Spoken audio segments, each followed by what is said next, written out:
नई दिल्ली वाक़ई मदनी हॉल में जमियत उलमा ए हिंद के सदर मौलाना अरशद मदनी की क़यादत में वर्किंग कमेटी की एक अहम बैठक हुई। वहीं इस दौरान मौलाना अरशद मदनी ने आचार्य महामंडलेश्वर स्वामी कैलाशानंद गिरी से मुलाकात की।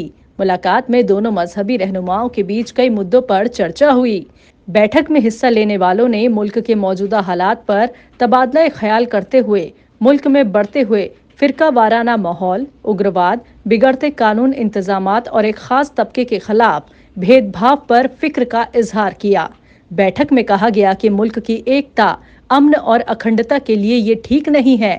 फिरका वाराना ताकतों के जरिए आइन की खिलाफ वर्जी का ये तरीका मुल्क के जमहूरी ढांचे को बर्बाद कर रहा है। इसके अलावा बैठक में दीगर अहम मिल्ली और सामाजिक मुद्दों पर भी चर्चा हुई। बहुत शुक्रिया।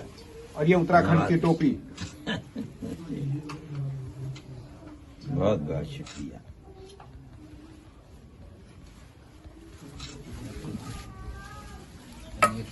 ये कुरान शरीफ है, उसका अनुवाद है और व्याख्या भी है हिंदी जबान के अंदर। ये मैंने कई साल की मेहनत के बाद तैयार की है।